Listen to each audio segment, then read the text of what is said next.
My video live video ఈరోజు ఒక ప్రాముఖ్యమైన విషయాన్ని బట్టి నేను లైవ్ చేయబోతున్నాను.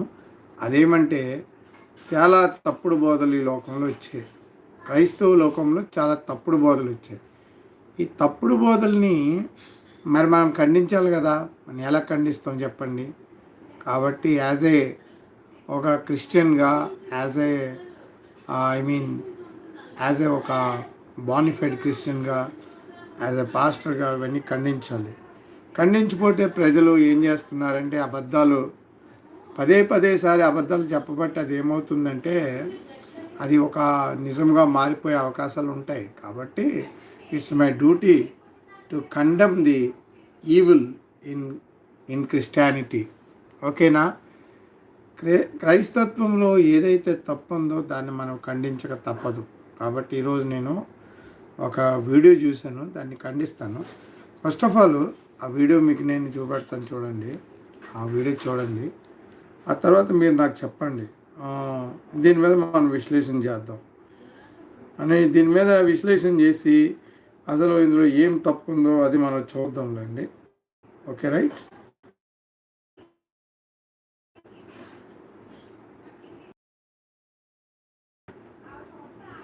విజయప్రసాద్ రెడ్డి గారు చాలా మాట్లాడారు. ఆయన మాట్లాడిన మొట్టమొదటి తప్పుడు సిద్ధాంతం ఏంటంటే స్వస్థతాల వరాలు ఆగిపోయావి అని చెప్పాడు అతను. ఆయన చెప్పడమే కాదు, ఆయన గురువు అయిన అతని పేరేంటి, పిడి సుందర్రావు గారు, ఆయన కూడా ఆ మాటలు చెప్పాడు. ఆగిపోయావంట. మరి ఎక్కడ ఆగిపోయావో ఏంటో. నాకైతే మాత్రము నెట్వర్క్ సంఘాల్లో దేవుడు కార్యాలు చేస్తున్నాడని నేను నమ్ముతున్నాను. చేస్తున్నాడు కూడా, దేవుడు ఖచ్చితంగా కార్యాలు చేస్తున్నాడు. మరి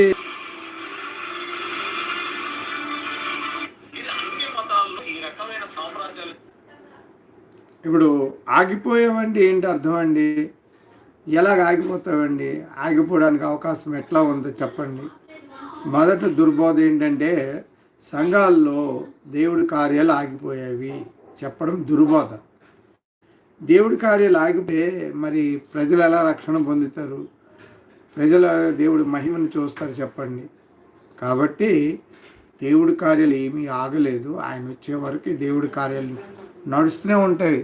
సంగమా, మీరు గమనించాలి, దేవుడి కార్యాలు ఆగలేదు. ఒకసారి ఈ పిడి సుందర్ గారు ఈయన ఒక దుర్బోధను ప్రవేశించాడండి. చూద్దాం. మనం మాట్లాడాల్సిన అవసరం ఉంది. అందుకే నేను ఇది మాట్లాడాల్సిన బాధ్యత ముఖ్యంగా సైన్స్ ప్రచారకులకి, హేతువాదులకి, నాస్తికుల కంటే కూడా ఆ మతాన్ని ప్రచారం చేసుకునే ఆ మతవాదులకి ఎక్కువగా ఉంది.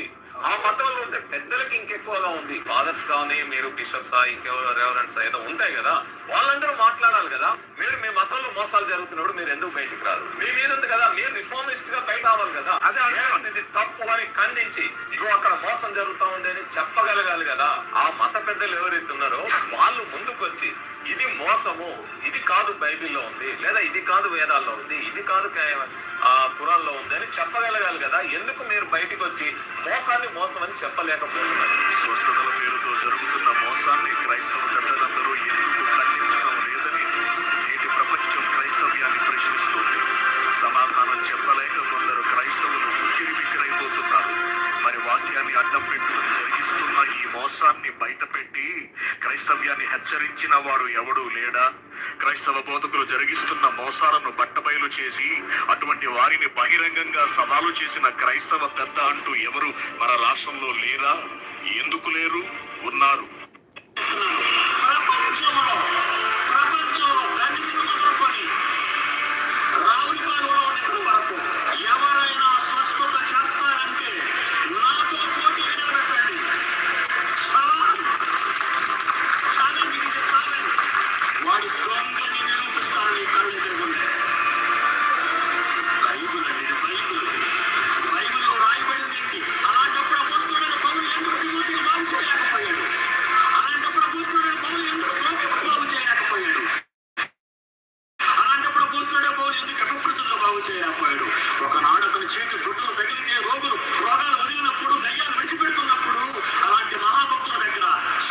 వరాలు నిలిచిపోయాయి కొంతకాలానికి.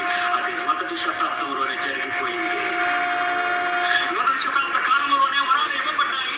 మొదటి శతాబ్దాంలోకి వచ్చేసరికి వరాలు ఆగిపోతున్నాయని చెప్పండి. ఆగిపోయాయి కనుకని శిష్య లేకపోయానని చేతులెత్తాడు. ద్రాక్షారసం తాగమంటున్నాడు కడుపు జబ్బులు. మొత్తం ఇక్కడ ఉండే పెద్దలు ఎవరైనా ఇగో ఇది మోసము ఇక్కడి అర్థమైందండి ఏం చెప్తున్నారు పిడి సుందర్రాజు గారు? ఏం చెప్తున్నారంటే మొదటి శతాబ్దంలోనే ఆగిపోయేవంట అవి. ఏంటి స్వస్థతలు ఆగిపోయేవంట. ఈ దుర్బోధ ఎలా ప్రవేశించిందంటే యాక్చువల్లీ ఆగిపోలేదు. నేటి వరకు కూడా సంఘాల్లో దేవుడు కార్యాలు చేస్తున్నాడు. ఇది నిజం. ఆగిపోయేవన్న వారందరూ కూడా క్రైస్తవులు కారండి. నేను చెప్తున్న మాట మీరు బాగా గమనించండి. నేటి వరకు కూడా అనేకమైన సాక్ష్యాలు ఉన్నాయి. యేసు ప్రభు చేసిన కార్యాలు ప్రజలు వింటూ ఉన్నారు. యేసు ప్రభు ఎలాంటి గొప్ప దేవుడు, ఆయన కార్యాలు బట్టి మనకు అర్థమవుతుంది. అనేకులు యేసు ప్రభుని నమ్ముకుంటున్నారు. దేని బట్టి? ఆయన చేసిన కార్యాలను బట్టి నమ్ముకుంటున్నారు. మరి కొంతమంది ఏమంటున్నారు, ఈ పిడి సుందర్రావు లాంటి మరి మొదటి శతాబ్దంలోనే స్వస్థతలు ఆగిపోయావట. అలాగ ఆగిపోతావా చెప్పండి? అలాగాగిపోతే నేటి వరకు ఎందుకండి ప్రజలు చెప్తున్నారు దేవుడు నన్ను స్వస్థపరిచాడు, నన్ను బాగు చేశాడు అని కూడా సాక్ష్యాలు, చాలా అనేకమైన సాక్ష్యాలు నేను విన్నాను. అద్భుతమైన సాక్ష్యాలు నేను విన్నాను. దేవుడు నన్ను ముట్టి స్వస్థపరిచాడని ఒకరు సాక్ష్యాలు చెప్పాడు. ఇలాంటివి చాలా సాక్ష్యాలు ఉన్నాయి. మీకు కావలిస్తే ఆ సాక్ష్యాలన్నీ కూడా నేను వినిపించగలను. అదంతా ఎందుకంటే ఎవరైనా జ్వరం పట్టి వచ్చి మన సంఘంలో ఒంట్లో బాగోలేదు అని అంటే మనం ప్రార్థన చేయమా? చెప్పండి పాస్టర్లని చెప్పండి. మనం ప్రార్థన చేయమా? చేస్తాం. ప్రార్థన చేసినప్పుడు మరి వారికి స్వస్థత కలుగుతుందా లేదా? కలుగుతుంది. మరి ఎందుకండి అలాగ అబద్ధాలు చెప్తున్నారు మీరు? స్వస్థత కలగదని. డెఫినెట్గా కలుగుతుంది. ఈయన చెప్తున్న మాటలు, పిడి సుందర్రావు గారు చెప్తున్న మాటలు ఎలాగున్నాయంటే ఈయన అబద్ధాలు చెప్తున్నాడు. 100% అబద్ధాలు చెప్తున్నాడు. ఈయన అబద్ధాలు చెప్పే మనిషి ఇతను. కాబట్టి ఈ అబద్ధాలన్నీ వదిలేయండి.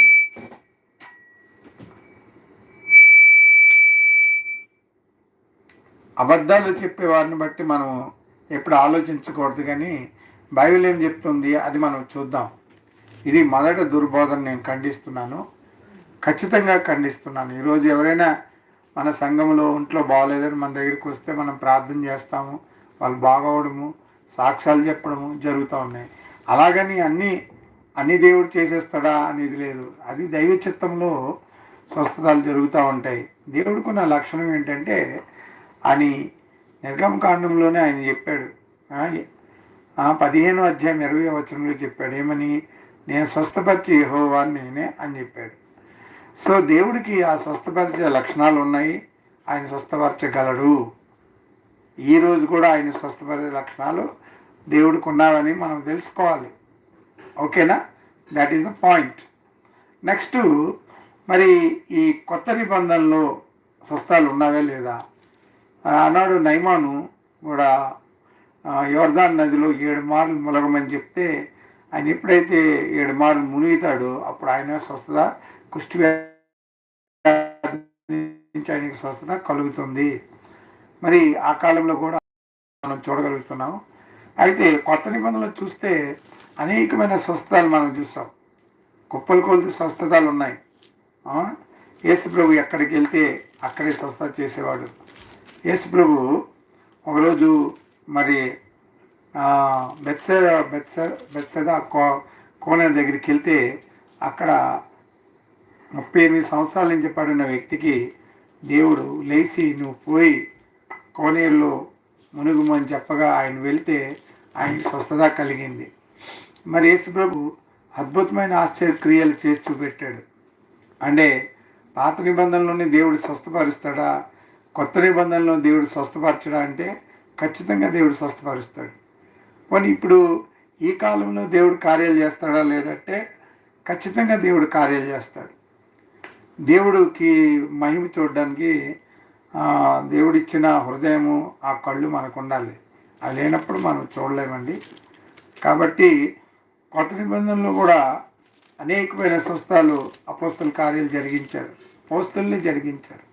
అపోస్తల కార్యాల్లో మరి ఆనాడు పేతురు కూడా మా దగ్గర వెండి నాణ్యం లేవు, ఏసునామం ఉన్నది, ఏసునామం లేవు అంటే పక్కన అపోస్తల కార్యము మరి 3వ అధ్యాయంలో మనం చూస్తున్నాం. ఆయన దిగ్గున లేచిలో ఆయన ప్రవేశించడం అని రాయబడి ఉంది.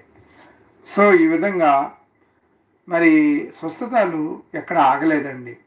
అలాగే పేతురు గారి దగ్గర కూడా స్వస్థతలు మనకు కనబడుతున్నాయి. అలాగే పౌలుకు కూడా నడివట్లు కట్టి ఆయన అంగీని ఉంటూ కూడా స్వస్థత పొందిన వారు చూసాం. దయ్యాలు పారిపోయినట్లు కూడా మనం చూస్తున్నాం. అలాగే యేసుప్రభు 5,000 దెయ్యాలు కూడా వెళ్ళగొట్టినట్లు, చనిపోయిన లాజరస్ని కూడా ఆయన లేపినట్లు చూస్తున్నాం. అయితే చాలా సంతోషం ఏంటంటే శిష్యులందరూ రోజు యేసుప్రభు దగ్గరికి వెళ్ళి అంటారు, ఇదేంటి ఇంత దెయ్యాలు పారిపోతున్నాయి నీ నామంలో, చచ్చిపోయిన వాళ్ళు లేచిపోతున్నారు నీ నామంలో అని అంటే మీరు సంతోషించండి అని అంటాడు. మీ నామము పరలోకమందు రచింపబడ్డాదని మీరు సంతోషించండి అని అంటాడు. సో ఇలాగా చాలా విషయాలు యేసుప్రభు ఆ మర్మాలన్నీ పరలోక రాజ్యములు ఇవి నార్మల్ అని చెప్పాడు. కాబట్టి ఈ పిడి సుందరరావు చెప్తున్న మాటలు మీరు వినండి. ఆయన చెప్తున్న ఎంత దుర్బోధ అంటే, దుర్బోధ ప్రవేశించిన పిడి సుందరరావు ఆయన సంబంధించిన వ్యక్తి మీకు తెలుసు కదా, ఎవరు? పిపిఆర్ రెడ్డి. ఈయన కూడా ఆ దుర్బోధలోను ఒక పాలిభాగస్తుడే. చూడండి.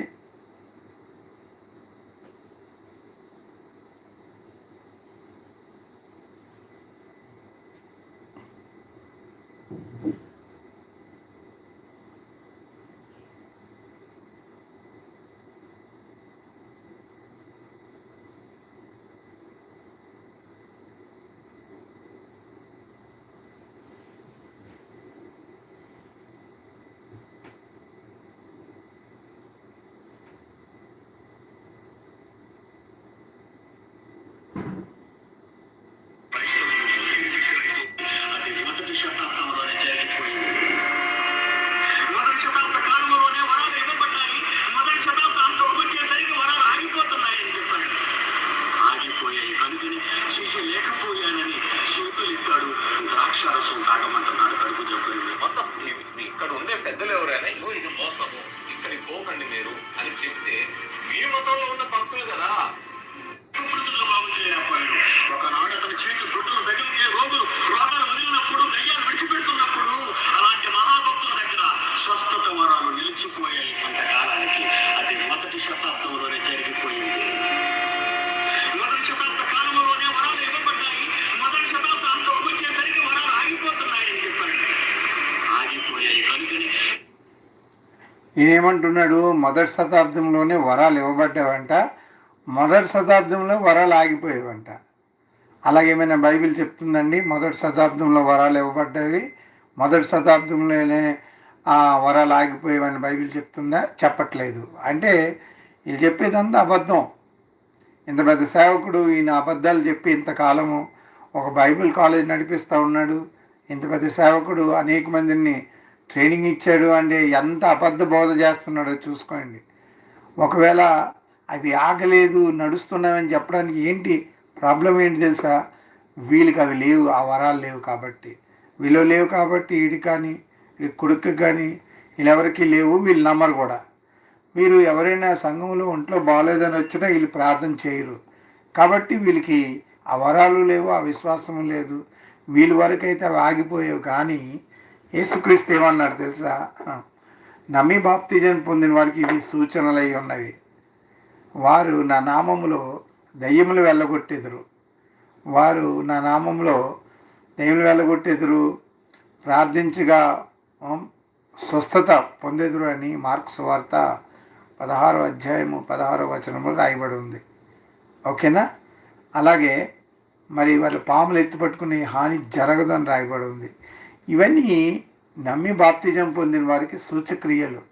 యాక్చువల్ చెప్పాలంటే పిడి సుందరరావుకి అసలు మారు మనసు లేదు, ఆయన సేవకుడు కూడా కాడు. జస్ట్ ఏంటంటే ఏదో ఒక సంబంధం లేని మనిషిలాగా ఆయన మాట్లాడుతూ ఉంటాడు. ఆయన ఏదో గర్విష్ఠులాగా మాట్లాడుతుంటాడు. ప్రపంచంలో ఎవరైనా ఆయన దగ్గరికి వచ్చి ఆయనకి చేయాలంటే, ఆయన ఎదురుగా చేయాలంటే ఏంటి స్వస్థతలు చేస్తే నమ్ముతాడట అతను, లేకపోతే నమ్మడంట.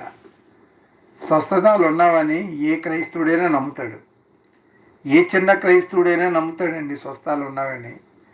ఇప్పుడు ఎవరికైనా ఒంట్లో బాగాలేకపోతే వాళ్ళు యేసయ్యకి ప్రార్థన చేస్తారు నన్ను స్వస్థపరచమని.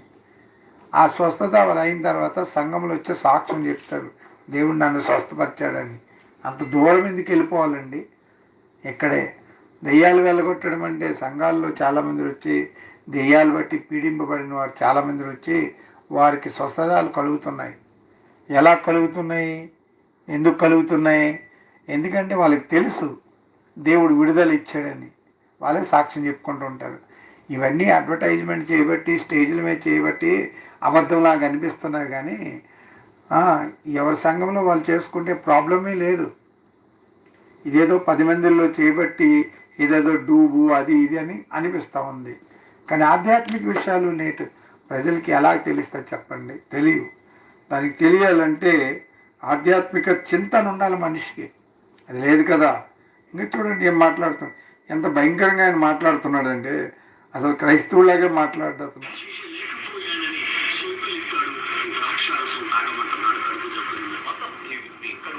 ఆయన బహిరంగంగా సవాలు చేసిన క్రైస్తవ పెద్ద అంటున్నాడు. అలాంటి మహాభక్తుల దగ్గర స్వస్థత వరాలు నిలిచిపోయాయి కొంతకాలానికి. అది మొదటి శతాబ్దంలోనే జరిగిపోయింది. మొదటి శతాబ్ద కాలంలోనే వరాలు ఇవ్వబడ్డాయి. మొదటి శతాబ్దంలో వచ్చేసరికి వరాలు ఆగిపోతున్నాయని చెప్పాడు. ఆగిపోయాయి కనుకని చేయలేకపోయానని చేతులు ఇస్తాడు, ద్రాక్షారసం తాగమంటున్నాడు కడుపు జబ్బులు. మొత్తం ఇక్కడ ఉండే పెద్దలు ఎవరైనా ఇంకో ఇది మోసము. అవునండి, మొదటి శతాబ్దంలో వరాలు ఇవ్వబడ్డావట, మొదటి శతాబ్దంలో వరాలు ఆగిపోయేవట. ఈయన ఒక సేవకుడు, ఈయన ఒక బోధ అవుతుంది, ఈయన ఒక క్రైస్తవుడు. అలాగుంది బైబిల్లో. పోనీ మొదటి శతాబ్దంలో ఇవ్వబడ్డవి మొదటి శతాబ్దంలో ఆగిపోయేవని ఎక్కడైనా ఉందండి? బైబిల్లో ఏముందండి? ఒకటో కొరింథీయుల గ్రంథం 1వ అధ్యాయము, ఒకటో కొరింథీయుల 12వ అధ్యాయం 4వ వచనంలో ఆత్మ ఒకటే కానీ దాని వరములు అనేకంగా ఉన్నవి. అవేమనగా జ్ఞానం బోధించే వాక్యము, బుద్ధిగల వాక్యము, భాషలో వివరించే వాక్యము, ప్రవచన వాక్యము, వివేచన ఆత్మ, మరి ఇంకేంటి భాషలు వివరించే ఆత్మ, తర్వాత స్వస్థపరిచే ఆత్మ, దయ్యాలు వెలగొట్టే ఆత్మ, ఇవన్నీ వరాలు ఉన్నాయి. టోటల్ 9 వరాలు ఉన్నాయి అక్కడ. ఈ 9 వరాలు ఆగిపోయేవని ఉన్నాయా? ఏంటి ఆగిపోయిందా అసలు చెప్పండి? రక్షణ కార్యం ఆగిపోయిందా? సువార్త ఆగిపోయిందా? దేవుడు కార్యాలు చేయడం మానేశాడా? పరిశుద్ధాత్ముడు ఆగిపోయాడా? ఏటి ఆగిపోయేవండి? సంఘం ఆగిపోయిందా? ఏటి ఆగిపోయాయి? యేసుక్రీస్తు వచ్చే వరకు అన్నీ నడుస్తూనే ఉంటాయి. కాబట్టి ఇలాంటి మూర్ఖుల వల్ల ఈ తప్పుడు బోధ నంబర్ 1 లేవు అని చెప్తే ఎవరు నమ్మొద్దు. అయితే ఒకటి ఉన్నావని చెప్పి డామ్ డూమ్ చేసి 10 మందిలో చెప్పడం కూడా అది కరెక్ట్ కాదు. అలాగే చెప్తే ప్రజలకు అవమానం అనిపిస్తుంది. ఎందుకంటే ఆధ్యాత్మిక విషయాలన్నీ అంత ఈజీగా ఎవరికి అర్థం కావు. అర్థమైందండి? సరే, నెక్స్ట్ నేను ఒక వాక్యం మీకు చదివి వినిపిస్తాను. చాలా మీకు ఆశ్చర్యంగా ఉంటుంది. ఓకే, ఈ పీడి సుందరరావు నాకు బైబిల్ తెలుసు అత్యజ అంటాను కదా, నేను మీకు చదివి వినిపిస్తాను. 12వ అధ్యాయంలో 14వ అధ్యాయంలో 12వ వచనం యోహాను సువార్త ఏమి రాయబడి ఉన్నది? నేను నా తండ్రి యొద్దకు వెళ్ళుచున్నాను గనుక నేను చే క్రియలు నా యందు విశ్వాసం ఉంచువాడు చేయును, వాటికంటే మరి గొప్పవి అతడు చేయనని మీతో నిశ్చయముగా చెప్తున్నాను. నేను తండ్రి దగ్గరికి వెళ్తున్నాను, నాకంటే గొప్ప క్రియలు వారు చేతురని, నాకంటే గొప్ప క్రియలు వాళ్ళు చేస్తారని యేసుప్రభు చెప్పాడు. ఎప్పటి వరకు చేస్తారు చెప్పండి? యేసుప్రభు రాకడ వరకు చేస్తారని అర్థం. యేసుప్రభు రాకడ వరకు సంఘం కట్టించబడుతుంది. యేసుప్రభు రాకడ వరకు మరి సువార్త ప్రకటించబడుతుంది. యేసుప్రభు రాకడ వరకు బైబిల్ బోధించబడుతుంది. యేసుప్రభు రాకడ వరకు రక్షణ కార్యం జరుగుతుంది. యేసుప్రభు రాకడ వరకు పరిశుద్ధాత్మ కార్యాలు జరుగుతూనే ఉంటాయి. ఎవరు దాన్ని ఆపలేరు. అర్థమైందా ప్రేక్షకులారా? కాబట్టి ఇది ఒక దుర్బోధ అని నేను ఖండిస్తూ ఉన్నాను చాలా స్ట్రాంగ్గా. నిజంగా ఎవరికైనా నేను చెప్పింది కరెక్ట్ కాదు అని అనిపిస్తే మీరు రండి, మాట్లాడి మనం దీన్ని మాట్లాడదాం. నేను ఇచ్చిన వాక్యం కూడా మీరు వినండి, ఓకేనా? నెక్స్ట్ వెళ్దాం. ఇంకేం పీడి సుందరరావు గారు ఏం చెప్పారు చూడండి.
అవునండి, మొదటి శతాబ్దంలో వరాలు ఇవ్వబడ్డావట, మొదటి శతాబ్దంలో వరాలు ఆగిపోయావట.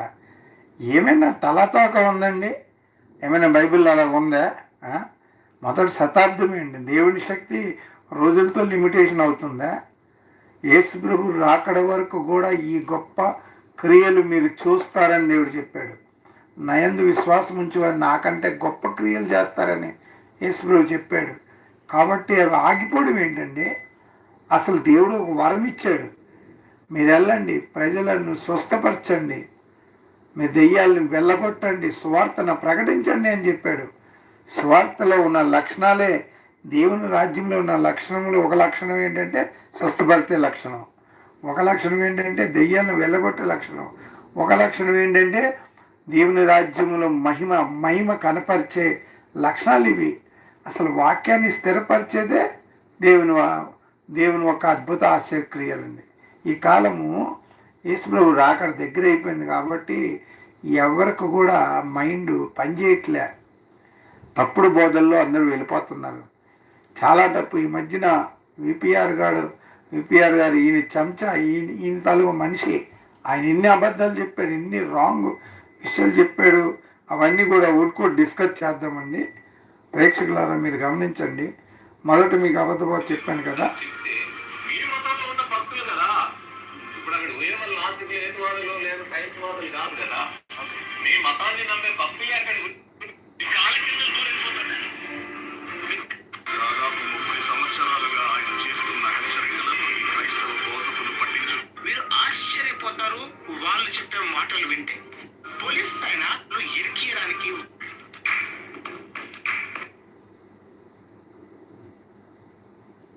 చచ్చిపోయిన వెంటనే బతికినట్టు ఆ నమూనా ప్రకారం నేను చేసింది ఏమన్నా చూపించండి. ఏమంటే బైబిల్లో జ్యేష్ఠ కుమారుడు ఎవరు? యేసుక్రీస్తు అయినప్పుడు పరిశుద్ధాత్మ దేవుడు ఎవరు? అతని తమ్ముడు. సమర్థుడు, యోధుడు, ప్రపంచంలో ఒకే ఒక్కడు వన్ అండ్ ఓన్లీ జయశాలి గారు ఒక్కడేనండి. ఇప్పటి వరకు ఎవరు లేరండి అలాంటి ఒక్కడండి. పరిశుద్ధాత్మ దేవుడు ఎవరు? అతని తమ్ముడు. సమర్థుడు, యోధుడు, ప్రపంచంలో ఒకే ఒక్కడు వన్ అండ్ ఓన్లీ జయశాలి గారు ఒక్కడేనండి. ఇప్పటి వరకు ఎవరు లేరండి అలాంటి ఒక్కడండి. నా తండ్రి ఎవరినైతే ప్రేమిస్తాడో ఆయన కుమారుడిగా నేను, మా తమ్ముడైన పరిశుద్ధాత్ముడు. కుమారుడిగా నేను, మా తమ్ముడైన పరిశుద్ధాత్ముడు. మహా అద్భుతమైన గ్రంథం నా చేతులకు వచ్చింది. అదే జయశాలి సింహ గర్జన. కుమారుడిగా నేను, మా తమ్ముడైన పరిశుద్ధాత్ముడు. మహా అర్థమైందా? ఈయన తమ్ముడట, పరిశుద్ధాత్ముడట, యేసుప్రభు తమ్ముడట. ఈయన పీడి సుందరరాజు, ఈయన మెంటల్ కాకపోతే అలా మాట్లాడతాడా? ఆ పరిశుద్ధాత్మ దేవుడట, యేసుప్రభు తమ్ముడట. ఈ మాట పట్టుకొని విపి ప్రసాద్ రెడ్డి ఈయన చెంచా అనమాట. ఈయన ఏం మాట్లాడుతున్నాడంటే ఆ మహా జ్ఞానం వచ్చిందట ఎవరి దగ్గర నుంచి? పీడి సుందరరావు దగ్గర నుంచి మనవాడికి వచ్చింది. అందుకే పిడి సుందరరావు దేవుడు ఒక స్వస్థతలు ఉన్నాడని ఆయన నమ్మడు, అలాగే ఈయన కూడా నమ్మడు అనమాట. యథా గురు తథా ప్రజ అన్నట్లు, యథా రాజా తథా ప్రజ అన్నట్లు, యథా గురు తథా శిష్యుడు అన్నట్లు ఇద్దరు కూడా బాగా సరిపోయారు. బాగుందా చెప్పండి? ఈయన కూడా నమ్మడట. ఇక చూడండి, తమ్ముడట యేసుప్రభు అట, పరిశుద్ధాత్మ దేవుడు అంటే యేసుప్రభు తమ్ముడు అంట. ఇంతవరకు ఎక్కడైనా మనం వెళ్ళామండి? అదే జయశాలి సింహ గర్జన.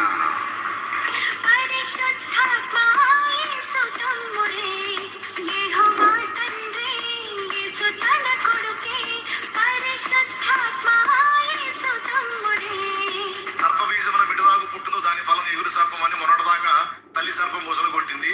ఇప్పుడు ఆ తల్లి సర్పం ముసలైంది. ఇప్పుడు పిల్ల సర్పాలు బయలుదేరినాయి. దేవునికి స్తోత్రం. ఈ పిల్ల సర్పాలు బయలుదేరి తల్లి సర్పాన్ని మించిపోయినాయి. వీళ్ళ బోధలు రకరకాల బోధలు. ప్రార్థన అవసరం లేదు, యేసు ప్రభు దేవుడు కాదు, తండ్రి అయిన దేవుడు పెద్ద దేవుడు, యేసు ప్రభువే చిన్న దేవుడు. స్టార్టింగ్ లో అయితే అసలు యేసు దేవుడు కాదని బోధించారు. జనం అంతా తల్లబోయేసరికి యేసు ప్రభు కూడా దేవుడు, చిన్న దేవుడు అని మొదలు పెట్టారు. పరిశుద్ధాత్మ అభిషేకం లేదు, ఆత్మ కృపావరాలు లేవు, అప్పట్లోనే ఆగిపోయాయి. ఒకప్పుడు మా దేవుడు పవర్ఫుల్ గాని ఇప్పుడు సరిగా అయిపోయిందని చెబుతుంటారు.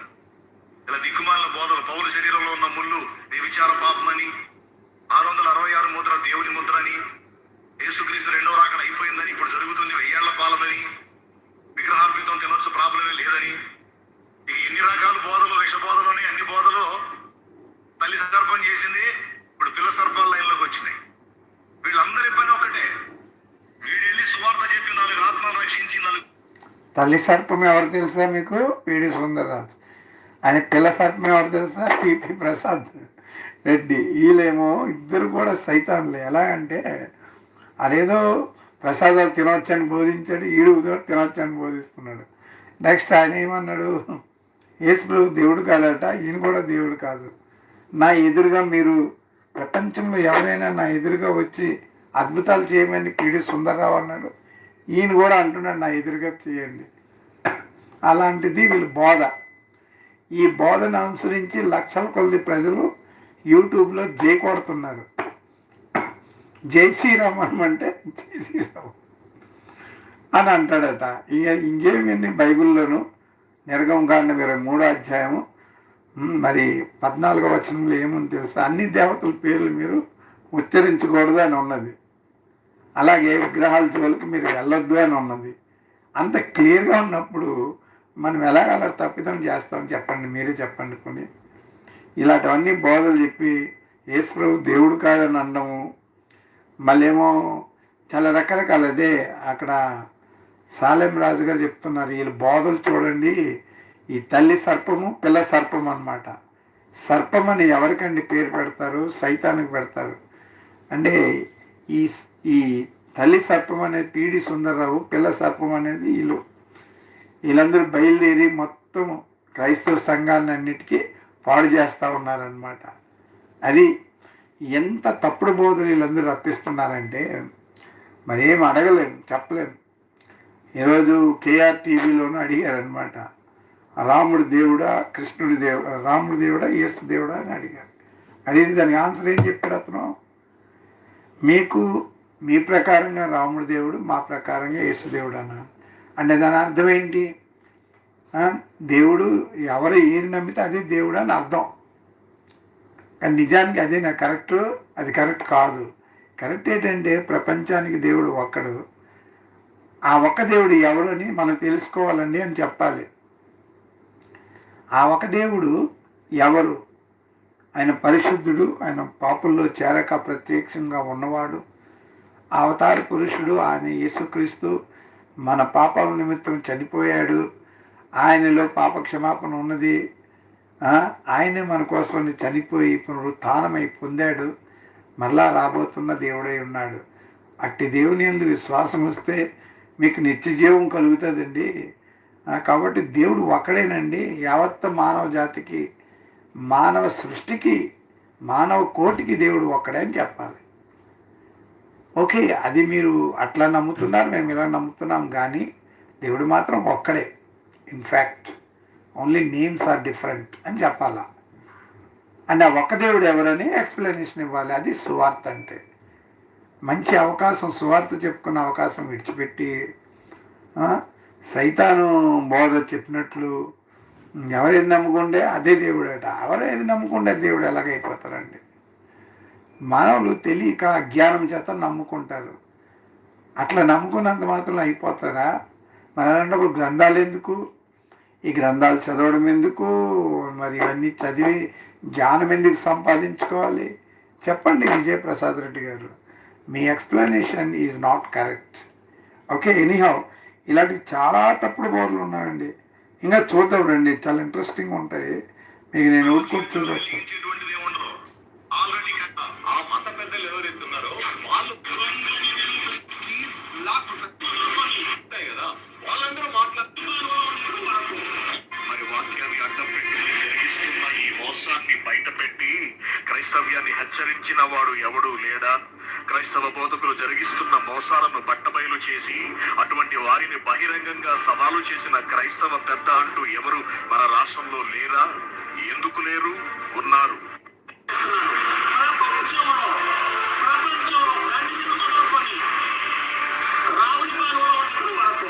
ఎవరైనా స్వస్థత చేస్తారంటే నాతో పోటీ నిలబెట్టండి. వాడి దొంగని నిరూపిస్తారని కళ్ళు ఎదుర్కొంటే బైబుల్ అండి, బైబుల్లో రాయబడింది. ఏమంటున్నాడు? ప్రపంచంలో ఎవరైనా దమ్మును మనగాడొచ్చి నా ఎదురుగా వచ్చి స్వస్థత చేయండి, నేను నిరూపిస్తున్నాడు దొంగ అని అంటున్నాడు. ఒకవేళ ప్రపంచంలో యేసుక్రీస్తు ఎదురుగా నీ ఎదురుగా వచ్చి నేను స్వస్థపరుస్తానంటే ఆయనకు కూడా ఈయన అలాగే అంటాడేమో. ఒకవేళ యేసుక్రీస్తు పరలోకం నుంచి అలా దిగొచ్చి సుందరరావు, పేడి సుందరరావు నా కుమారుడా నేను స్వస్థపరుస్తాను చూడు అని అంటే యేసుప్రభుని కూడా ఈయన అలాగే అంటాడు. అంటే ఈయనకి ఎంత అవిశ్వాసం ఉందో అంటే, ఈయన యేసుప్రభుని నమ్మాడా? యేసుప్రభు నమ్మినోడు అలాగ అంటాడా? యేసుప్రభు నమ్మినోడు ఏమంటాడండి? యేసుప్రభు డెఫినెట్గా స్వస్థపరిచే దేవుడు అని అంటాడు.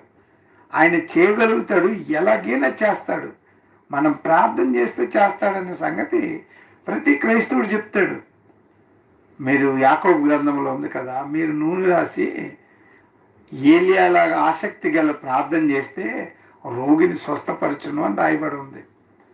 నూనె రాసి ప్రార్థన చేస్తే బైబిల్ చెప్తుంది వాడు స్వస్థపరచబడతాడు అని అంటుంది. ఎందుకు స్వస్థపరచబడరు చెప్పండి? దేవుడు అనుకుంటే క్యాన్సర్ వ్యాధి కాదు, ఎయిడ్స్ వ్యాధి కాదు, ఎలాంటి వ్యాధి అయినా దేవుడు బాగు చేయగలడు. అలాగ బాగు చేయలేడు అని చెప్పిన ప్రతివాడు కూడా సైతాన్ సంబంధి. నా లైవ్ ఎవరెవరు చూస్తున్నారో లైవ్ చూసి మీరు కమెంట్ పెట్టండి. బాగు చేయలేడు, దేవుడు బాగు చేయలేడు అని వారందరూ సైతాన్ సంబంధులే. నిజంగా నేను చెప్పిన మాటలో ఏమైనా మీకు డౌట్ ఉంటే మనం మాట్లాడదాం. 100% దేవుడు బాగు చేస్తాడు. దేవుడికి మించినోడే లేడు ఈ లోకంలో. గుర్తుపెట్టుకోండి, అర్థమైందా? That's it. So God can do any kind of miracles. ఇజ్రాయెల్లో ఐగుప్తు దేశంలో అద్భుతమైన ఆశ్చర్యక్రియలు దేవుడు చేశాడు. మానవుడికి అంతుపట్టలేని క్రియలు చేసుకొచ్చాడు అక్కడ. అంటే పోనీ ఐగుప్తు దేశంలో ఆగిపోయేవంటావా? దేవుడని హో అంటాడు, మిమ్మల్ని ఆశ్చర్యక్రియలతో నేను నడిపించి తిని, నేను మిమ్మల్ని ఆశ్చర్యక్రియల ద్వారా నడిపించి తిని.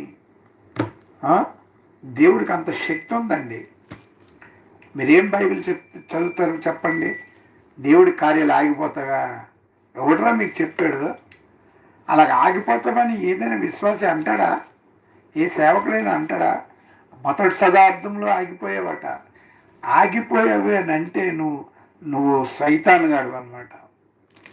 అంటే దాని మరి ఇప్పుడు ప్రజలందరూ మనం ఎలా బ్రతుకుతున్నాం? ఎన్నో రోగాలు దేవుడు బాగు చేయట్లేదా? బాగు చేస్తున్నాడా లేదా? చేస్తున్నాడు. కీర్తన గ్రంథంలో దేవుడు చేసిన అద్భుత ఆశ్చర్యక్రియలు ఎంత వండర్ఫుల్గా ఉంటాయంటే నువ్వు ఎప్పుడు ఊహించలేవు కూడా.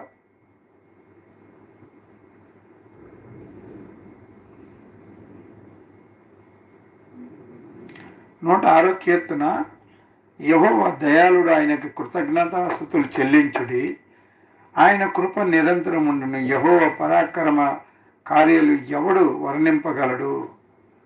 ఎవరండి వర్ణింపగలరు ఆయన కార్యాలు? ఆయన ఎంత గొప్ప కార్యాలు చేసుకొచ్చాడంటే ఏడో వచనములు అంటాడు, ఎర్ర సముద్రం వద్ద వారు తిరుగుబాటు చేసిరి, ఆయన తన మహా పరాక్రమములను ప్రసిద్ధి చేయుటకై ఆయన తన నామం బట్టి వారిని రక్షించెను. ఆయన ఎర్ర సముద్రముని గద్దెంపగా అది ఆరిపోయెను. చూసారా, ఎర్ర సముద్రంని చీల్చిన దేవుడు. అసలు ఎవరైనా నమ్మగలరా ఇలాగా ఎర్ర సముద్రంని చీల్చగలడు అని? నువ్వు నమ్మగలవా చెప్పండి? మానవుడు ఎవరైనా నమ్మగలరా? ఈరోజు ఎయిడ్స్ లాంటివి భయంకరమైన ఇవి ఉన్నాయి, ఏమంటారు, జబ్బులు ఉన్నాయి. దేవుడు బాగు చేయగలడా?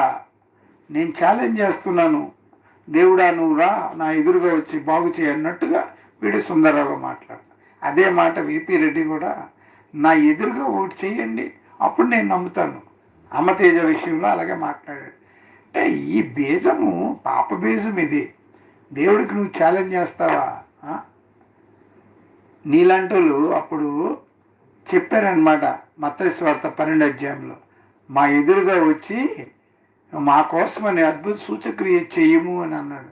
ఆవిడ యేసుప్రభు ఏమన్నాడు తెలుసా? దుష్టతరములారా, మీరు సూచక్రియ వెతుకుతున్నారు. సూచక్రియ వెతుకుతున్నారా? దేవుడికి వెతుకుతున్నారా? మీరు ఎవరిని వెతకాలి? దేవుడిని వెతకాలా? సూచక్రియను వెతకాలా? దేవుడిని వెతకాలి. నేను సూచక్రియ వెతికితే, దేవుడిని వెతికితే ఆటోమేటిక్ సూచక్రియలు కనబడతాయిగా. అలాగే దేవుడు అవసరం లేదు, సూచక్రియ కావాలి. నా ఎదురుగా చేయాలి, అప్పుడు నేను నమ్ముతాను.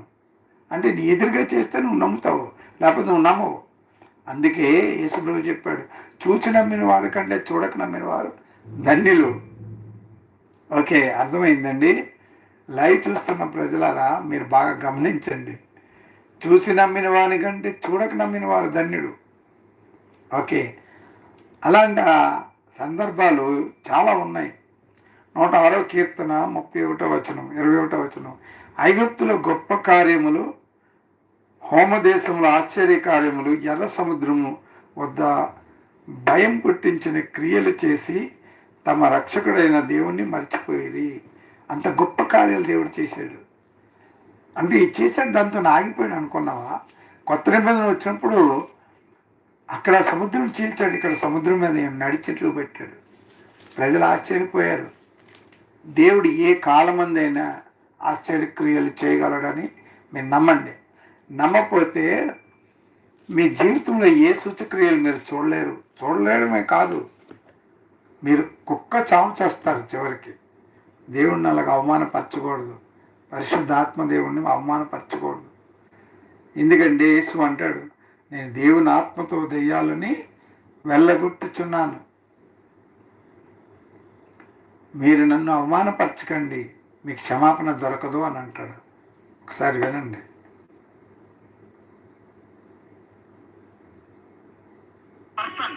In the world, only one of ये सारे लोग मसीह चर्च से जुड़े हुए. ఒక క్రైస్తవ జీవితం అంటారో మాకు కామెంట్స్ ద్వారా తెలియజేయండి. God bless you all, have a great day.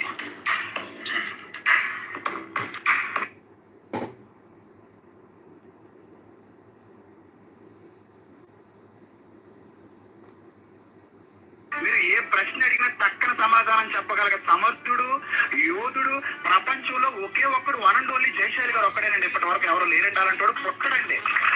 కాగా ప్రపంచంలో ఆయనను మించినోడు మరొకడు లేడండి. ఆయనను మించినోడు మరొకడు లేడు. Unbeatable person in the world, only one and only Jayashali. Unbeatable person అండి. ఇప్పటి వరకు ఎవడు ఆయన ముందు నిలబడిన వాడు లేడు. ఆయన బ్రతికున్నంత కాలం మరొకడు పుట్టడు. అంత గొప్పవాడండి జయశాలి గారు. అంటే ఎవరిని నమ్మాలి? నేను ఎవరిని నమ్మాలి? ఎవరికి తెలుసు బైబిల్ అని నిజంగా ఏడిస్తే అప్పుడు ఒక మహా అద్భుతమైన గ్రంథం నా చేతులకు వచ్చింది. అదే జయశాలి సింహ గర్జన. అది చదివిన తరువాత ఇదా బైబిల్ అంటే జరుగుతుందనే ఎవడైనా మేసమన్న మగాడు ఉంటే తీసుకురండి. మీ అందరు ఎదురుకున్న కాళ్ళ కింద దూరిపోతాను నేను. చేస్తే చెయ్యకపోతే తొక్కేస్తాను. ఇదే వేదిక మీద మేమిద్దరం కూర్చుంటాం, నా ఎదురుగా చేయమనండి. అసలే కాదు, ఎవరైనా సరే ఇలాంటి చీప్ ట్రిక్స్ చేసేవారు, ఎవరైనా సరే చేయమని. దేవుని పరిశుద్ధాత్మ వరాలు ఇవ్వటం మానేశాడు. గుంటివాడికి కాళ్ళు ఇవ్వలేవు, గుడ్డివాడికి కన్ను ఇవ్వలేవు, మరణించిన వాడిని లేపలేవు. ఈ లెవ్వర పరిచర్యల్లో కూడా గుంటోడికి కళ్ళు వచ్చినట్టు, కుంటోడికి కాళ్ళు వచ్చినట్టు, లేదా చచ్చిపోయిన వాళ్ళు వెంటనే బతికినట్టు ఆ నమూనా ప్రకారం చేసింది ఏమంటే చూపించారు. ఏమంటే బైబిల్లో జ్యేష్ఠ కుమారుడు ఎవరు? యేసుక్రీస్తు అయినప్పుడు పరిశుద్ధాత్మ దేవుడు ఎవరు? అతని తమ్ముడు. సమర్థుడు, యోధుడు, ప్రపంచంలో ఒకే ఒక్కడు వన్ అండ్ ఓన్లీ జయశాలి గారు ఒక్కడేనండి, ఇప్పటి వరకు ఎవరు లేదు. ప్రపంచంలో సమర్థుడు, యోధుడు, జయశాలి ఒక్కడేనంట. ఈయన ఆయనకి పోవడము, ఆయన ఏం చెప్పిన మాటలు ఏం చెప్పుకొని తిరుగుతున్నాడు. ఆయన ఏమన్నాడు?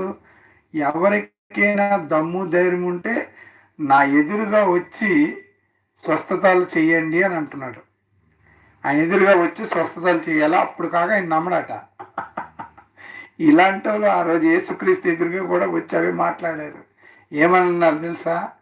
దేవుని కుమారుడు అని చెప్పుకుంటున్నావు, నా ఎదురుగా వచ్చి నువ్వు స్వస్థత చేయి, అప్పుడు కాక మేము నమ్మము, నువ్వు చేయకపోతే నీకు తొక్కేస్తాం అని అన్నారు అప్పుడు. అంటే ఆనాడు కూడా సైతాన్లు ఉన్నారు, ఈనాడు కూడా సైతాన్లు ఉన్నారు. మనం ఏదో స్వస్థత అనేది దేవుడి కృప వల్ల చేయాలి తప్ప మనం డిమాండ్ చేస్తే అవ్వదు. ఓకే, దేవుడి దగ్గర ఈయన ఎలాగంటున్నాడు? యేసుక్రీస్తుకి ఇప్పుడు పాస్టర్ని తొక్కేస్తాడట. వీడు పాస్టర్ పని ఏంటండి? ప్రార్థన చేస్తాడు, కానీ కార్యం దేవుడు చేస్తాడు కదా. చెయ్యడు అని ఎవరైనా అంటారా? దేవుడు చేస్తాడు. నీ హృదయం ముందు నువ్వు విశ్వసించిన ఎడల అది నిశ్చయముగా నీకు జరుగును అని మార్క్స్ వార్త 11వ అధ్యాయము 14వ వచనంలో ఉంది కదా. ఆవగిందంట నీకు విశ్వాసమును, నీకు ఈ కొండనెత్తికెళ్ళి సముద్రంలో పడమంటే అది నిశ్చయంగా పడవేయబడును. అంటే నువ్వు ప్రార్థన చేసి నీ హృదయం ముందు విశ్వసిస్తే అది నీకు జరుగుతుంది అని చెప్తున్నాడు యేసు ప్రభు. ఇప్పుడు ఎవరికో రోగం వచ్చిందండి, జబ్బు వచ్చిందండి, పాస్టర్ దగ్గరికి వస్తే పాస్టర్ ఏమనాలి? చిచి నేను ప్రార్థన చేయను, నువ్వు వెళ్ళిపో అని అనాలి. అది చెప్తుంది. ఈపీ రెడ్డి లాంటి ప్రార్థన చేయడు, వెళ్ళిపోండి వెళ్ళిపోయట్లేదు, మీరు వెళ్ళిపోయండి అంటే వీళ్ళు క్రైస్తత్వం బోధించా, వీళ్ళు దొంగ క్రైస్తవులు. వీళ్ళు మీకేమైనా అర్థమవుతుందా? మీరు అర్థమైతే కమెంట్ పెట్టండి. వీళ్ళు దొంగ క్రైస్తవులు వీళ్ళు. నిజమేనా? ఇప్పుడు ఏదో సంఘంలో పాస్టర్ ఉన్నాడండి, వీళ్ళ దగ్గరికి ఎవరైనా వచ్చి మాకు ఒంట్లో బాగాలేదు ప్రార్థన చేయండి అని అంటే వీళ్ళేమంటారు తెలుసా? చిచ్చిచి మా దగ్గర రావద్దు, మేము ప్రార్థన చేయము అంటే అన్నిళ్ళ దగ్గరికి వెళ్ళినా వాళ్ళు ప్రార్థన చేయరు. ఇప్పుడు ఒక హైందవుల్లోనే ఎవరైనా ఒంట్లో బాగాలేదనుకో, వాళ్ళు అసలు గుడులకి వెళ్ళరు, బ్రాహ్మణుల దగ్గరికి వెళ్ళరు. ఎందుకు వెళ్ళరు తెలుసా మీకు? మీకు తెలుసు ఎందుకు వెళ్ళరు? ఎందుకంటే దేవుడు స్వస్థపరిచే వాళ్ళకి శక్తి లేదు, అందుకే వాళ్ళు వెళ్ళరు. వాళ్ళ గ్రంథాలు కూడా అవి చెప్పట్లేదు కాబట్టి వాళ్ళు వెళ్ళరు, వాళ్ళకి అవిశ్వాసం లేదు. మన గ్రంథం ఏం చెప్తుందండి? మన గ్రంథం ఏం చెప్తుంది? మన దేవుడు స్వస్థపరిచే దేవుడు యెహోవా. మన దేవుడు స్వస్థపరిచే దేవుడు, మన దేవుడని యెహోవా. కొంతకాలానికే చేస్తాడు, కొంతకాలానికి చేయడని చెప్పాడా? ఆహా, ఈ దొంగ బోధనలు ఎక్కువైపోయి సోదరులారా జాగ్రత్త. మీరు యూట్యూబ్లో చూసి మోసపోకండి, ఇదంతా దొంగ బోధలు. ఓకేనా? రైట్. నేను అన్నీ కూడా ఖండిస్తాను ఖచ్చితంగా. నా పేరు తెలుసు కదా మీకు, మాస్టర్ రాజు. నా ఫోన్ నంబర్ 8309827562. నిజంగా ఎవరికైనా సరే నేను చెప్పిన దాని మీద విభేదిస్తే మీరు నాతో మాట్లాడవచ్చు, మనము లైవ్ డిస్కషన్ పెట్టుకుందాం. మీరు లేవని నేను ఉన్నావన్నాడు నా ఎదురుగా చేసి చూపెట్టమంటే అది చూపెట్టలేరు వాళ్ళు. ఎందుకంటే దేవుడు చేయాలి ఆ కార్యం. నువ్వు దేవుడికే ఛాలెంజ్ చేసినట్లు ఉంది. ఇప్పుడు ఇతను ప్రపంచంలో ఎవరైనా నా ఎదురుగా వచ్చేయండి అంటే ప్రపంచంలో చేసేది ఎవరండి? యేసుక్రీస్తు. అంటే ఇండైరెక్ట్గా నువ్వు ఎవరిని ఛాలెంజ్ చేస్తున్నావు? యేసుక్రీస్తుని ఛాలెంజ్ చేస్తున్నావు. వీడు దొంగ బోధకుడండి వీడు. పేడి సుందర్రావు ఇతను ఇద్దరు కూడా మీరు చూడండి, కావాలంటే మీరు చెక్ చేయండి. దొంగ బాధకులు కాకపోతే ఇలాగ ఎవరైనా మాట్లాడతారండి? చెప్పండి.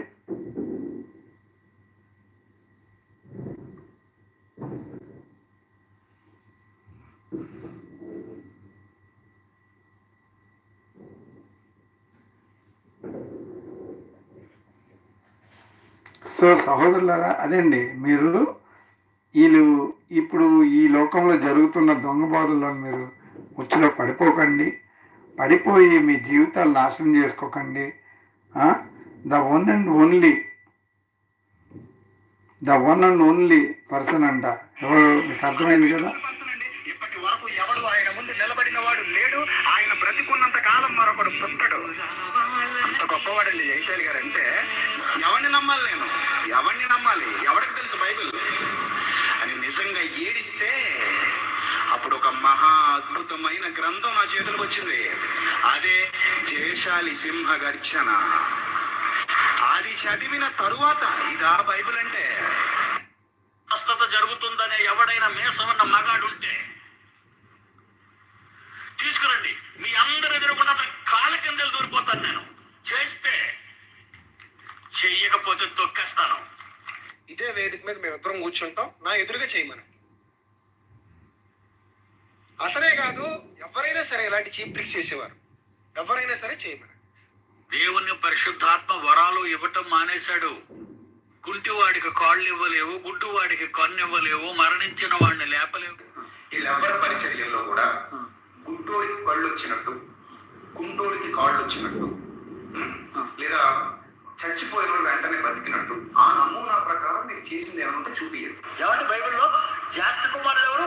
యేసుక్రీస్తు అయినప్పుడు పరిశుద్ధాత్మ దేవుడు ఎవరు? అతని తమ్ముడు. సమర్థుడు, యోధుడు, ప్రపంచంలో ఒకే ఒక్కడు వన్ అండ్ ఓన్లీ జయశాలి గారు ఒక్కడేనండి. ఇప్పటి వరకు ఎవరు లేరండి అలాంటాడు. ఒక్కడండి. అది రెండవ మాట ఏం చెప్పాడు తెలుసా? యేసు ప్రభుకి తమ్ముడట, పరిశుద్ధాత్ముడట. పరిశుద్ధాత్మ శక్తి ద్వారా యేసు ప్రభు పుట్టాడు కదా, మరి తమ్ముడు ఎలాగవుతాడు? గురువుగారు ఎందుకండి ఇలా తప్పుడు బోధలు చేస్తారు? తమ్ముడు కాదు, వాళ్ళ సమానులు. తండ్రి, కుమార, పరిశుద్ధాత్మలు త్రియేక దేవుళ్ళు సమానులు. తమ్ముడు కాదు, చిన్న కాదు, పెద్ద కాదు, త్రియేక దేవుళ్ళు ముగ్గురు కలిపి ఒకే దేవుడు. ఆయనే దేవుడు అని మాటకు అర్థం.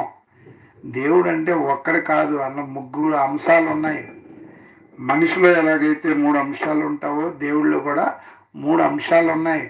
నెంబర్ 1 తండ్రి, కుమార, పరిశుద్ధాత్ముడు అని ఉంది. సో ప్రాణ, ఆత్మ, శరీరం ఎలాగైతే ఉంటుందో అలాగే 3 ఉన్నాయి దేవుడికి. అర్థమైందా మీకు? మీరు ఈ విషయాలు అబద్ధ బోధలు చేయడం మానేయండి. ఫస్ట్ అబద్ధ బోధ అది, 2 అబద్ధ బోధ ఇదొకటి తమ్ముడట, ఇదొక అబద్ధ బోధ. ఓకేనా? ఇలాంటివి ఎన్నో అబద్ధ బోధలు వీళ్ళు చేస్తూ ఉన్నారు. అందుకే ఆయన పేరేంటి?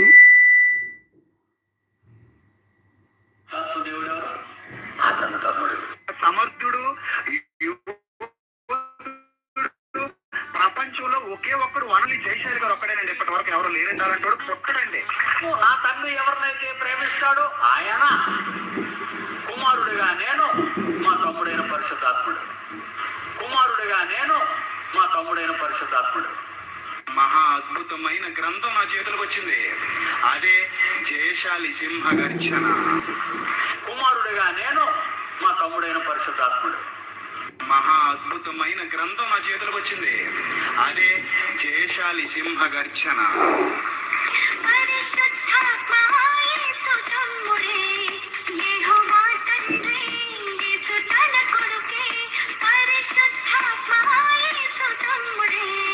సర్పబీజమున మిటుదాకు పుట్టును, దాని ఫలం ఎగురు సర్పం అని మొన్నటిదాకా తల్లి సర్పం ముసలు కొట్టింది.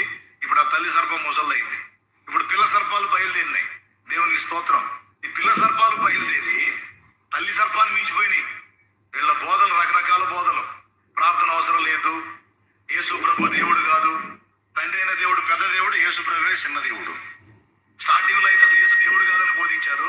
జనం అంతా తల్లబోయేసరికి యేసు ప్రభు కూడా దేవుడు, చిన్న దేవుడు అని మొదలు పెట్టారు. పరిశుద్ధాత్మ అభిషేకం లేదు, ఆత్మ కృపావరాలు లేవు, అప్పట్లోనే ఆగిపోయాయి. ఒకప్పుడు మా దేవుడు పవర్ఫుల్ గాని ఇప్పుడు సరిగ్గా అయిపోయిందని చెబుతుంటారు. ఇలా దిక్కుమాలిన బోధలు, పౌరు శరీరంలో ఉన్న ముళ్ళు వ్యభిచార పాపమని, 666 ముద్ర దేవుని ముద్ర అని, యేసుక్రీస్తు రెండవ రాకడ అయిపోయిందని, ఇప్పుడు జరుగుతుంది 1000 ఏళ్ల పాలనని, విగ్రహార్పితం తినొచ్చు ప్రాబ్లమే లేదని, ఇక ఎన్ని రకాల బోధలు, విష బోధలు, అన్ని బోధలు తల్లి సర్పం చేసింది. ఇప్పుడు పిల్ల సర్పాల లైన్లోకి వచ్చినాయి. వీళ్ళందరి పని ఒకటే, వీడెళ్ళి సువార్త చెప్పి 4 ఆత్మలు రక్షించి 4 జీవితాలు వెలిగించేటువంటిది ఏముండదు. ఆల్రెడీ కష్టపడి సువార్త చెప్పి ఆత్మల రక్షణ నడిపిస్తారు చూడు, వాళ్ళ దగ్గరికి పోయి వీళ్ళ విషయాన్ని చెప్తా ఉంటారు. వీడెళ్ళి సువార్త చెప్పి 4 ఆత్మలు రక్షించి 4 జీవితాలు వెలిగించేటువంటిది ఏముండదు. ఆల్రెడీ కష్టపడి సువార్త చెప్పి ఆత్మల రక్షణ నడిపిస్తారు చూడు, వాళ్ళ దగ్గరికి పోయి వీళ్ళ విషయాన్ని ఎక్కుతా ఉంటారు. అందుకే చెప్తున్నా, అందరికీ కూడా ఈ విషయంలో స్పష్టత ఉండాలి. ఇలాంటి ఆకులు గల అంజూరపు చెట్లని గుర్తుపట్టి వాటిని అవాయిడ్ చేయాలి. వాళ్ళు విషం చిమ్ముతున్నటువంటి వ్యక్తుల విషయంలో కొంచెం మెలకుగా ఉండాలి. ఇప్పుడు సాలేం రాజు గారు బాగా చెప్పారు కదా. తల్లి సర్పం అట, పిల్ల సర్పం అంట. తల్లి సర్పం ఎవరు? పిడి సుందర్రావు. పిల్ల సర్పం ఎవరు? విపిఆర్ రెడ్డి, విజయప్రసాద్ రెడ్డి. దాన్ని ఎలా చెప్తే అలాగనమాట. అలాగా ఆయన పొగుడుతున్నారనమాట. The only one, the greatest person is PD Sundar Rao. అంటే ఈ పిల్ల సర్పం వెళ్ళి తండ్రి సర్పాన్ని పొగుడుతోంది. తండ్రి సర్పం మీకు తెలుసు కదా, ఎంత భయంకరమైన వాడు. అన్ని తప్పుడు బోధలన్నీ దింపింది. 666 అట యెహోవా నంబర్ అంట అది. మళ్ళీ ఏమని చెప్తున్నాడు? 1000 సంవత్సరాల పరిపాలన భూమి మీద వచ్చేసిందట. ఇదొక అబద్ధ బాధ. ఇంకొక అబద్ధ బాధ ఏంటంటే పరిశుద్ధాత్ముడట యేసు తమ్ముడట. ఇది 4వ అబద్ధ బోధ. స్వస్థతలు లేవట, మొదటి శతాబ్దంలో ఆగిపోయేవట. ఇది భయంకరమైన అబద్ధమైన బోధ. దీన్ని బట్టి ఏం అర్థమవుతుంది? వీళ్ళకి మారు మనసు లేదు, పరిశుద్ధాత్మ అభిషేకం లేదు. మరి సాలేం రాజు గారు తండ్రి సన్నిధి పాస్టరు చాలా కరెక్ట్ చెప్పాడు. ఇలాంటి వాళ్ళు ఎవరిని రక్షించలేరు కూడా. రక్షింపబడిన క్రైస్తవుల్ని వీళ్ళు పాడు చేస్తుంటారు. ఇదండి వీళ్ళ విశ్వాసం. సో దేవుని సంఘమా, ఎవరైతే క్రైస్తవులు వింటున్నారో జాగ్రత్తగా ఉండండి. ఇంకా నేను చాలా చూశాను ఇలాంటివి. ఆ విషయాలు కూడా నేను డిస్కస్ చేస్తాను. ఈ తప్పుడు బోధలన్నీ గ్యారంటీకి నేను ఖండిస్తాను. ఖండించడమే కాదు, వీలైతే వీటి మీద వివరమైన వీడియోలు చేస్తాను. బైబిల్ క్లాసెస్ కూడా మొదలెడతాను నేను. ఎందుకంటే తప్పుడు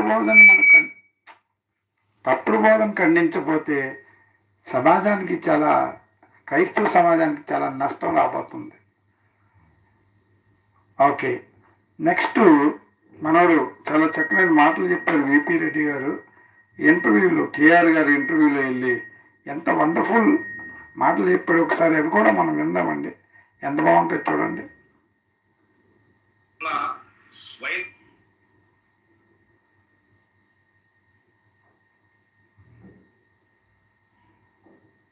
కూడా మా నాన్నగారు గొప్ప దేశానికి. సో కాబట్టి వాళ్ళకి వినండి. ఎవరు అడిగారు? కేఆర్ క్రాంతి కుమార్ అడిగాడు. ఏమడిగాడు అతను? రాముడు దేవుడా, యేసు దేవుడా అని అడిగాడు. దానికి మనం ఏం చెప్తాము? ఏ క్రైస్తవుడైనా ఏం చెప్తాము? యేసు ప్రభు దేవుడు అని చెప్తాం కదా. అలాగ ఆయన చెప్పలే. మీకు మీ దేవుడు, మీరు రాముడు నమ్మారు కాబట్టి రాముడు దేవుడు, మేము క్రీస్తు నమ్మాం కాబట్టి క్రీస్తు దేవుడు. ఇలాగ ఎవరైనా చెప్తారండి? నేను ఇంతవరకు ఇలాంటి ఆన్సర్ ఎప్పుడు వినలే. అది కరెక్ట్ కూడా కాదని నేను క్లారిఫైగా మీకు చెప్తున్నా. కరెక్ట్ కాదు. ఎందుకు కరెక్ట్ కాదు అంటే, ఎలా కరెక్ట్ అవుతుంది చెప్పండి మీరు? అంటే ఎవరు ఏది నమ్ముకుంటే దేవుడు ఎలాగైపోతుంది చెప్పండి? ఒకసారి ఆయన మాటలు వినండి. ఆయన మాటలు ఫస్ట్ విందాం. అర్థమైంది కాబట్టి వాళ్ళు అలా ఉంటారు. అది నా అభిప్రాయం. ఆమె సెక్యులర్. మీ దృష్టిలో యేసు ప్రభు దేవుడా లేకపోతే రాముడు దేవుడా? అసలు ఆ క్వశ్చన్ అడగకూడదు. నేను అడుగుతా, తప్పది. మీరు చెప్పండి. అలా కాదు, నేను ఇందాక చెప్పాను కదా, మీ నాన్నగారు గొప్పోడా మా నాన్నగారు గొప్పోడా అన్నట్టు ఉంటుంది. తప్పది. నేను అడిగినా మీరు సమాధానం చెప్పండి. తప్పది. ప్రభు నాకు దేవుడు అయితే రాముడు హైందవ సోదరులందరికీ దేవుడు. నేను నమ్మనంత మాత్రాన ఆయన దేవుడు కాకుండా పోడు, వాళ్ళు నమ్మనంత మాత్రం నాకు ఈయన దేవుడు కాకుండా పోడు కదా. సో కాబట్టి ఆ క్వశ్చన్ ఈజ్ వెరీ రాంగ్. ఎందుకంటే దానివల్ల మీరు చెప్పిన ఆన్సర్ నాకు నచ్చింది. మీరు మళ్ళీ చెప్పరా ఆన్సర్ నాకు? నేను నమ్మనంత మాత్రాన వాళ్ళకి రాముడు దేవుడు కాకుండా పోడు, వాళ్ళు నమ్మనంత మాత్రాన నాకు యేసుక్రీస్తు దేవుడు కాకుండా పోడు. ఇక్కడ నేను యేసుప్రభు దేవుడు అని ఎలా నమ్ముతున్నానో అక్కడ వాళ్ళు కూడా రాముడు దేవుడు అని నమ్ముతున్నారు. సో దేవుళ్ళు ఎంతమంది ఉంటారా అనే ప్రశ్న వచ్చినప్పుడు, దేవుడు ఎవరు అనేటువంటి చర్చ జరుగుతున్నప్పుడు అందరూ కూర్చొని పుస్తకాలు ముందేసుకుని ప్రేమపూర్వకంగా మాట్లాడుకుని డిసైడ్ చేసుకుంటే అది మంచి విషయం. అంతేగాని ఒక్కనే అది అర్థమైందా? వాళ్ళు నమ్ముతున్నారు కాబట్టి వాళ్ళకి దేవుడు, మేము నమ్ముతున్నాం కాబట్టి మాకు దేవుడు. కానీ దేవుడు ఎవరు అని చెప్పలేకపోయాడు ఈయన. యాక్చువల్లీ ఏమని చెప్పాలి దీనికి ఆన్సర్? బాబు, వాళ్ళు నమ్మినంత మాత్రంలో దేవుడు అయిపోరు, మేము నమ్మినంత మాత్రం దేవుడు అయిపోరు. దేవుడు ఒక్కడే యావత్తు సృష్టికి. ఆయన ఎవరు అని ముందు తెలుసుకుంటే మీకు తెలుస్తుంది దేవుడు ఎవరని. అంతేగాని ఎవరు ఏది నమ్మితే దేవుడు ఎలాగైపోతారండి? అలా చెప్పండి. అది అందుకోసమనే ఈయనకి అసలు ఏంటి మాట్లాడతాడో ఈయనకి అర్థం కాదు. సో అబద్ధ బోధలు చేసిన వాళ్ళందరూ ఇలాగే దొరికిపోతారు ఎక్కడో దగ్గర. ఏ క్రైస్తవుడు కూడా ఇలాంటి ఆన్సర్ చెప్పడు. ఇంతవరకు చరిత్రలో కూడా ఎవరు అలా చెప్పలే. అంటే వాళ్ళని బాధ పెట్టకూడదని అలాంటి ఆన్సర్ చెప్పవచ్చు. కానీ ఎవరిని బాధ పెట్టడము, సుఖపెట్టడం కాదు ఇక్కడ, మంచిగా చేయడం కానీ కాదు. సర్వసృష్టిగా ఒక్కడే దేవుడు. అలాంటప్పుడు నేనేదో నమ్ముతాను నాకు దేవుడు, నీవేదో నమ్ముతాను నీకు ఎలాగైపోతారు చెప్పండి? సర్వసృష్టికి ఒక దేవుడు, ఒకే దేవుడు. అయితే నీ దేవుడని దేవుడు అవ్వాలి, నా దేవుడని దేవుడు అవ్వాలని చెప్పాలి. ఆ తర్వాత దేవుడి లక్షణాలు చూడాలి, కూర్చొని మాట్లాడుకోవాలి. ఈ విధంగా ఈయన దేవుడు అవుతున్నాడు, ఆ విధంగా ఆయన దేవుడు సామరస్యంగా మాట్లాడుకోవాలి. అంతే, ఒకరిని హర్ట్ చేయకుండా మాట్లాడుకో. అది పాయింట్ కరెక్టే. కానీ ఇలాగా నువ్వు నమ్మినవాడు నీ దేవుడు నమ్మడం ఏంటండి? ఇది ఇంటర్వ్యూ. ప్రతి క్రైస్తవుడు చూశాడు ఈ ఇంటర్వ్యూ. ఈయన చేసిన ఇంటర్వ్యూ ఇలాంటిది. తర్వాత ప్రసాదాలు తినవచ్చు అని చెప్పాడు. ప్రసాదాలు తినవచ్చు, నేను చిన్నప్పటి నుంచి తింటున్నాను, నేను చిన్నప్పుడు తినేవాడిని మళ్ళీ ఇప్పుడు కూడా తింటున్నాను అంటే, చిన్నప్పుడు తినేవాడు ఇప్పుడు కూడా తింటానడట. అంటే మారు మనసు ఎక్కడ ఉంది మరి? ప్రసాద్ గారికి మారు మనసే లేదు. చిన్నప్పుడట ఏ గుడిలో ఉన్నట్ట అన్నీ తినేవాడట, ఇప్పుడు కూడా తింటానడట. ఏంటి మరి మారు మనసు?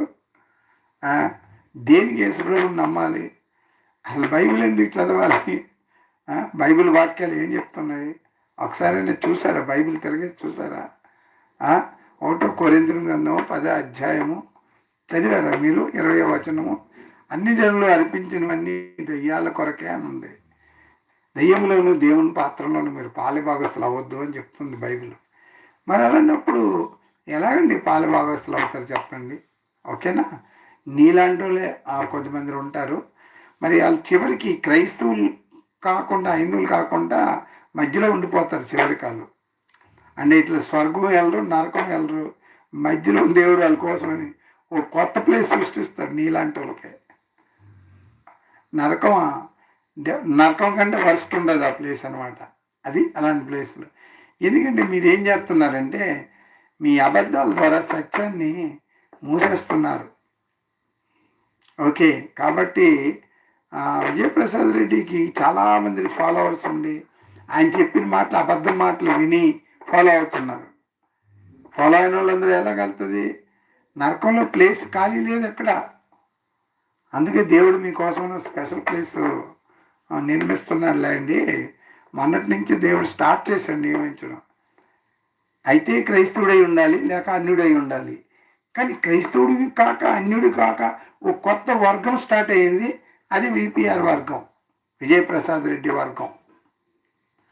ఇదండి నా అనాలైసిస్. మీరే చెప్పండి ఇది ఎంతవరకు కరెక్ట్ అవునా కాదా?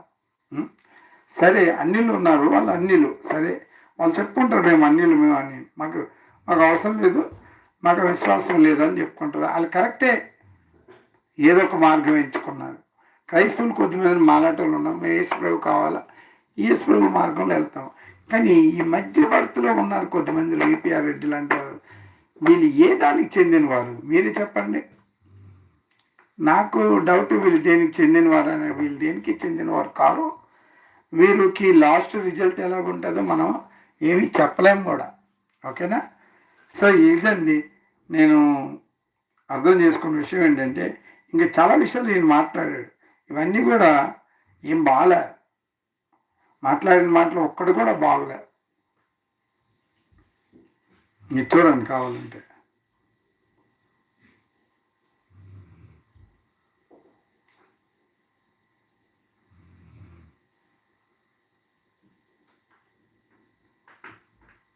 కూడా మా నాన్నగారు గొప్ప దేశానికి. సో కాబట్టి వాళ్ళకి అర్థమైంది కాబట్టి వాళ్ళు అలా ఉంటారు. అది నా అభిప్రాయం. ఆమె సెక్యులర్. మీ దృష్టిలో యేసు ప్రభు దేవుడా లేకపోతే రాముడు దేవుడా? అసలు ఆ క్వశ్చన్ అడగకూడదు. నేను అడుగుతా, తప్పది. మీరు చెప్పండి. అలా కాదు. నేను ఇందాక చెప్పాను కదా, మీ నాన్నగారు గొప్పోడా మా నాన్నగారు గొప్పోడా అన్నట్టు ఉంటుంది. తప్పది. నేను అడిగినా మీరు సమాధానం చెప్పండి. ఇప్పుడు యేసు ప్రభు నాకు దేవుడు అయితే, రాముడు హైందవ సోదరులందరికీ దేవుడు. నేను నమ్మనంత మాత్రాన ఆయన దేవుడు కాకుండా పోడు, వాళ్ళు నమ్మనంత మాత్రం నాకు ఈయన దేవుడు కాకుండా పోడు కదా. సో కాబట్టి ఆ క్వశ్చన్ ఈజ్ వెరీ రాంగ్. ఎందుకంటే దానివల్ల మీరు చెప్పిన ఆన్సర్ నాకు నచ్చింది. మీరు మళ్ళీ చెప్పరా ఆ ఆన్సర్ నాకు? నేను నమ్మనంత మాత్రాన వాళ్ళకి రాముడు దేవుడు కాకుండా పోడు, వాళ్ళు నమ్మనంత మాత్రాన నాకు యేసుక్రీస్తు దేవుడు కాకుండా పోడు. ఇక్కడ నేను యేసుప్రభు దేవుడు అని ఎలా నమ్ముతున్నానో అక్కడ వాళ్ళు కూడా రాముడు దేవుడు అని నమ్ముతున్నారు. సో దేవుళ్ళు ఎంతమంది ఉంటారా అనే ప్రశ్న వచ్చినప్పుడు, దేవుడు ఎవరు అనేటువంటి చర్చ జరుగుతున్నప్పుడు అందరూ కూర్చొని పుస్తకాలు ముందేసుకుని ప్రేమపూర్వకంగా మాట్లాడుకుని డిసైడ్ చేసుకుంటే అది మంచి విషయం. అంతేగాని ఒక్కరిని చేసి నన్ను ఇంటర్వ్యూలో కూర్చోబెట్టి రాముడు దేవుడా యేసుప్రభు దేవుడా అని అడిగితే తప్పు కదా. అది చాలా తప్పది. ఆ క్వశ్చన్ మీరు ఎవరిని అడగండి ఎప్పుడు కూడా. ఎవరిని అడగొద్దు, అడగకూడదు కూడా. అడగొద్దు. ఎందుకంటే ఇప్పుడు ఎవరు అది నేను నమ్మకపోతే ఆయన దేవుడు ఉండకుండా పోతాడా, నువ్వు నమ్మకపోతే నేను దేవుడు ఉండకుండా పోతాడా? అది ఏంటండి అవన్నీ అంటే ఈ లోకంలో ఎవరు ఏది నమ్మినా సరే వాళ్ళ ఇష్ట ప్రకారం నమ్మినవన్నీ వాళ్ళకి దేవుళ్ళు అని చెప్తున్నాడు ఇతను. అంటే ఇది సువార్త, బైబిల్ అదే చెప్తుందా? బైబిల్ ఏం చెప్తుందండి? బైబిల్ ఏం చెప్తుందో నేను చదివి వినిపిస్తాను. కనీసం బైబిల్ చెప్పాలి కదా. నువ్వు క్రైస్తవుడని చెప్పుకున్నప్పుడు బైబిల్ ఏం చెప్తుందో అది చెప్పాలి కదా. అది చెప్పడం రాదా, లేక బైబిల్ రాదా? నేను అనుకుంటాను బైబిల్ రాదు, లేక వీళ్ళు అసలు క్రైస్తవులే కారు. ఎందుకంటే బైబిల్లో ఉన్న విషయాలు కనీసం చెప్పడానికి ఏంటి మీకు ప్రాబ్లం చెప్పండి? What is the problem? You are not able to tell what is there in Bible. చూడండి, బైబిల్లో 4వ అధ్యాయము, ఎఫెసీయుల గ్రంథం 4వ అధ్యాయము 4వ వచనం, శరీరం ఒక్కటే ఆత్మ ఒక్కడే, ఆ ప్రకారము మీ పిలుపు కూడా ఒక్కటే, నిరీక్షణ ఉండుట పిలువబడితిరి, ప్రభు ఒక్కడే, విశ్వాసం ఒక్కటే, బాప్తిజం ఒక్కటే, అందరికీ తండ్రి అయిన దేవుడు ఒక్కడే. ఇది చెప్పాలి. అందరికీ తండ్రి అయిన దేవుడు ఒక్కడే, మరి ప్రభు ఒక్కడే అని కూడా చెప్పాలి. విశ్వాసం ఒక్కటే అని చెప్పాలి. ఈ లోకంలో దేవుడు ఒక్కడే, ఆయన పంపించిన రక్షకుడు ఒక్కడే, విశ్వాసం ఒక్కటే, నిరీక్షణ కూడా ఒక్కటే, పరలోకంకి వెళ్ళే మార్గం కూడా ఒక్కటే. అదే యేసుక్రీస్తు మార్గం, అదే తండ్రి కుమార పరిశుద్ధాత్మ మార్గం. ఇది కళాఖండిగా ఇలా చెప్పాలి నీట్గా. అది మీరు ఎంతవరకు అంగీకరిస్తారో అంగీకరించారో అది మీ మీద ఆధారపడి ఉంటాయి. నువ్వు అడిగావు కాబట్టి నేను ఈ ఆన్సర్ మీకు చెప్తానని చెప్పాలి. అది ఎవరికి అడగకూడదు, అది చాలా తప్పు, ఎవరి తండ్రి వాళ్ళకే గొప్ప కదా. ఏంటి ఆన్సర్లు? అసలు ఏమైనా అర్థం ఉందండి? ప్రేక్షకులారా, మీరు వింటున్నారు కదా, మీకేమైనా అందులో అర్థం అనిపిస్తుందా క్రైస్తవులారా? నాకు మాత్రం ఈ ఇంటర్వ్యూ చూసిన కాడి నుంచి నాకు అసలు ఏం నచ్చలే. నాకు అస్సలు నచ్చలేదు. అసలు I don't like at all. So ఇది నీట్గా ఉండాలి, చెప్పేది ఏదో నీట్గా చెప్పాలి. ఓకే, ఇప్పుడు బైబిల్ ఏం చెప్తుంది? సువార్త, ప్రభు ఒక్కడే, విశ్వాసం ఒక్కటే, అందరికంటే దేవుడు తండ్రి అయిన దేవుడు ఒక్కడే. దేవుడు ఒక్కడే అని చెప్తే ఇవన్నీ చెప్పుకురావాలి. మనమందరం కూడా దేవుని బిడ్డలమై ఉన్నామండి. త్రోవ ఒకటే మార్గము, సత్యము జీవ మార్గము ఒకటే. ఆ మార్గమే యేసుక్రీస్తు అని చెప్పి నీట్గా చెప్పి ఇదండి మా బైబిల్ చెప్తా ఉంది. తదుపరి ప్రజలు అంగీకరించవచ్చు, అది that is not my lookout అని చెప్పాలి. నువ్వు అడిగావు కాబట్టి నేను చెప్పాను. అటు అడగకూడదు, ఇది తప్పు. ఎవరు చెప్పారు అడగకూడదు తప్పు అని? ఎవరు చెప్తున్నారు చెప్పండి అడగకూడదు తప్పు అని?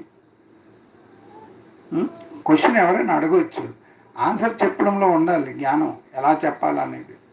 ఇప్పుడు నేను చెప్పగలుగుతున్నాను.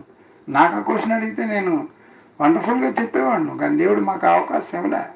ఇలాంటి సైతాన్ని కలిగి అవకాశాలు వస్తాయి. అది ఏదో నీ మాటల గారడి ద్వారా సత్యాన్ని కప్పిపుచ్చేయడం అంటే అవదండి. సువార్త ఎలా చెప్పడం నేర్చుకోండి విపిఆర్ రెడ్డి గారు.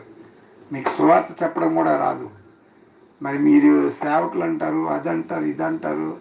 మీ బోల్డ్ అంత పాపులారిటీ ఉంది. ఇవన్నీ మీ పీడి సుందరరావు ఏంటి ఇవన్నీ? What is this all nuisance? Okay, anyhow నేను ఈరోజు కొన్ని విషయాలు కవర్ చేశాను. ఇంకా చాలా భయంకరమైన విషయాలు ఉన్నాయి. అవి నెక్స్ట్ నేను లైవ్లో కవర్ చేస్తాను. ప్రేక్షకులారా, మాస్టర్ రాజు ఛానల్కి మీరు లింకప్ అయ్యి ఉండండి.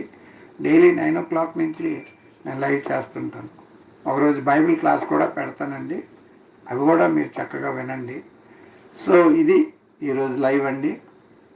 స్వస్థత లేవనేది ఒక అబద్ధమైన బోధ, నెంబర్ 1.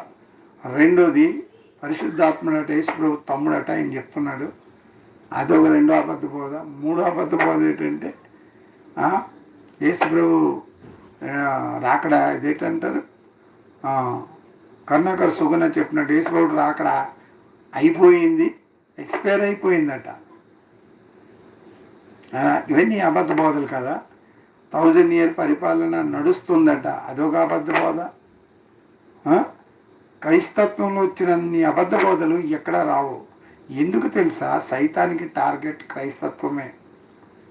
అది క్రైస్తత్వాన్ని డిస్ట్రాయ్ చేయడానికి అది పూర్తిగా ఆలోచిస్తుంది సైతాను. మిగతావన్నీ డిస్ట్రాయ్ చేయక్కర్లే, అవి ఆల్రెడీ డిస్ట్రక్షన్లో ఉన్నాయి, సైతాన్ చేతిలో ఉన్నాయి.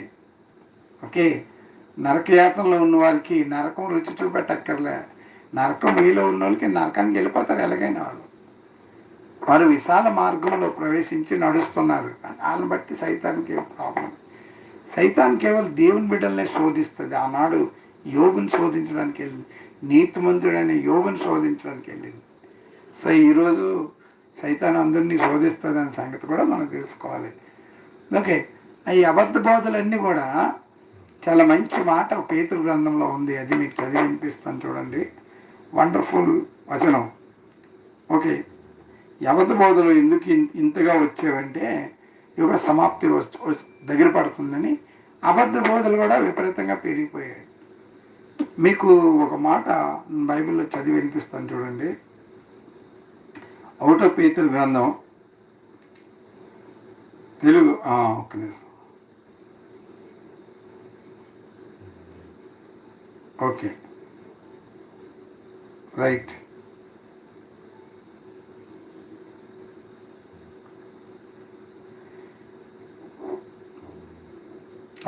పేతురు గ్రంథంలోను రెండో పేతురు గ్రంథంలో 2వ అధ్యాయంలో 2వ వచనం ఎంత బాగుంటుందంటే ఇలాంటి వారి కోసం రాయబడి ఉంది. 2వ అధ్యాయంలో 2వ వచనం.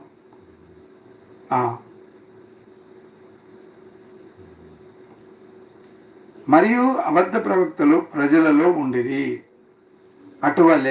అటువలనే మీలో కూడా అబద్ధ బోధకులు ఉందురు.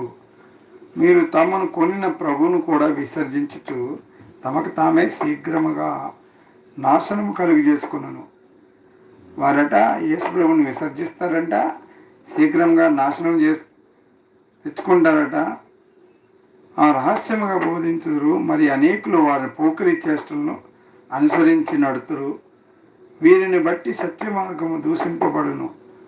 వారి అధిక లోబులై కల్పనా వాక్యలు చెప్పుచు మీ వలన లాభం సంపాదించి వారి పూర్వము నుండి విధింపబడిన తీర్పును ఆలసించేవారు వారి నాశనం కునుకును నిద్రపోదు. సో ఇలా జరుగుతుంది అన్నమాట. సో వీరి కోసమని పాతాళము సిద్ధముగా ఉన్నదట. వాళ్ళకి నరకంలో వెళ్ళిపోతారని అబద్ధ బోధకులు చేసే పని ఇది. అంటే సాతాను ద్వారా ప్రేరేపింపబడిన వీళ్ళు వారు తన రక్షకుడైన క్రీస్తుని విసర్జించి అబద్ధ బోధన ప్రవేశింపజేస్తారట సంఘాలలో. సో మీకు అర్థమైంది కదా ఇవన్నీ అబద్ధ బోధలని. పిడి సుందరరావు బ్యాచ్ అంతా అబద్ధ బోధకులని అర్థమైంది కదా. సో ఈ రోజుకండి సమాప్తం అండి. Thank you very much. మరి మీరు విన్నారు కదా.